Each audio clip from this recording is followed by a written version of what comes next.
Is it talking about martyrdom? No. No, at least not necessarily. That's not what it means. Lose it. Maybe if we go back to a very famous story Jesus told, we'll kind of get the idea. It's one of his most famous stories. You don't have to hang around church, but you've probably heard the story. It's the story of the prodigal son. Remember the story? It's this dad, really wealthy, got a lot of stuff. 2 sons. Younger one says, Dad, forget you. I want my inheritance now, I'm going to live my life. So he gets his inheritance, and the way Jesus told the story, he goes into a far country. He gets as far away from the Father as he can possibly go. And there, Jesus said, he wastes everything on wild living. You know? Want a party? Buy some alcohol, have a blast. You know? Want a woman? Buy a woman, have a blast. You know, want to impress people? Buy things, let them think you're cool. He just wasted it all on wild living. Time of his life. Then inheritance, it was big, but it was gone. And to make ends meet, he ended up getting a job with a pig farmer. And his food was what he fed the pigs. And it says the guy suddenly came to himself. He said, well, what am I doing? The people who work for my dad have a way better life than I've got right now. So here's what I'm going to do. I'm going to go back and I'm going to say, Dad, here's the deal. I know I have blown it big time. And all I want is, can I be one of your workers? Can I just be one of the servants? Can I just live in the bunkhouse on the edge of your property and just work for you? Because that's a better life than the life I've made for myself. So the guy takes the long journey home. And while he's walking, Jesus switches perspectives and he starts telling the story from the dad's thing. And it says, and the father saw the son coming while he was still a long way away. And he ran out to meet his boy. And he embraced him. And he celebrated him. And I mean, the son starts to get there. You know, look, Father, I'm sorry. I really blown it. And about that part of the story, you know, the father goes, stop. I don't even need to hear anymore. You're home. Come on back. We're going to have a huge welcome back party. Get this. Here's the words that the father used to describe his son's life when he was away in the far country. In Luke 15 and verse 24, the father says, for this son of mine was dead and is alive again. Get this. He was lost. And now he's found. He was lost. He was somewhere where he really shouldn't be and didn't need to be. And he was using up everything. He entirely used up his wealth. He entirely used up his youth. He entirely used up his relationships. He just used it all up and it was wasted and gone. And now somebody who entirely used up all he had was coming along going, man, what a mistake that I have made. That's the same word that Jesus used when he said, lose your life for my sake of the Gospels. He's saying, here's the deal. You know how you can use up things and you use them up for stuff and it's just a total waste and ruin? Here's the one way you can use up your life and it's not wasted. The one way you can use up your life and it's not ruined. Use it up for my sake in the Gospels. Pour everything you've got. Use your life up for me and the sake of the good news. And then you'll have life.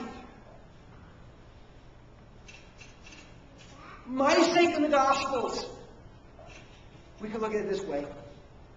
Use up your life serving people and sharing the good news. Use up your life serving people and sharing the good news. Just waste it all. Pour it all out. Everything you've got. Use it for that. And when you waste your life on that stuff, your life ends up not being a waste. It ends up being life that is really life.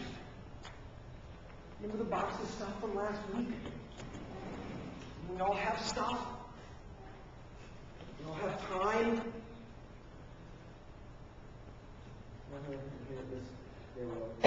We all have time.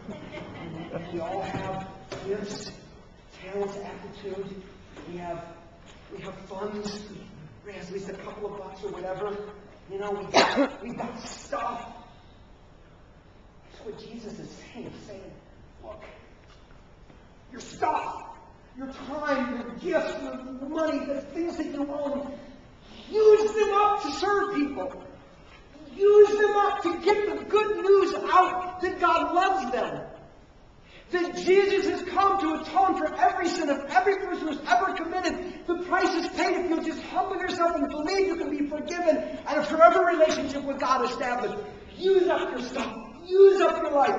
Waste it all. Get rid of it all. Do what you need to for the sake of serving others and sharing the gospel. If you do that, how you find life. Real life. You know what most of us do? We try to save this stuff. I want to use this for me. I matter, don't I? I want to use it for me. I want to use it to get ahead. I want to use it to be more secure. I want to get more of this stuff, and I want to use this stuff for me. And I don't mind giving a little bit now and then, but I can't impoverish myself, can I? I can't give to the place that hurts. I can't really do it the way we sacrifice. And Jesus goes, no, you can't. You have to.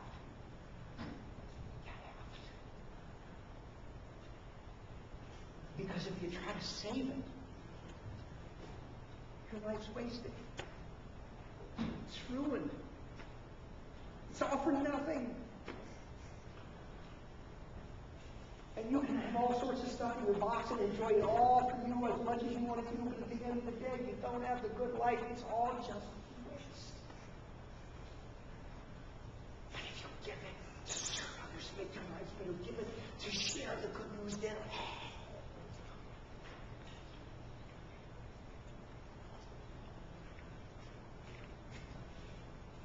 this little pitcher is full of water. And I can take that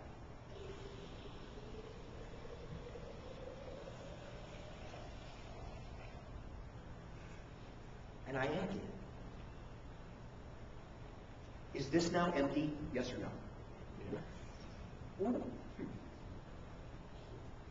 It's empty of water. What's it now full of? Air.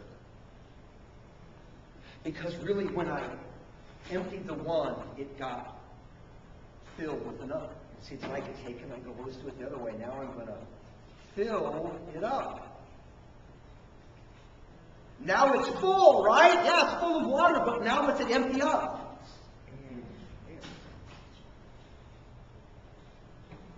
And Jesus is almost saying something like this. He's saying, like, the real life you want, it's like the air. It's not like the water. And if you will empty yourself of stuff, and you'll just give, you'll use up your life and the things that you have for my sake and the gospels, and you'll just empty yourself of it all, what will really happen is you'll be full. You'll be full of what really matters. You'll be full of the kinds of things that when you look in the mirror and you stand before me on Judgment Day, you'll go, it was a good life.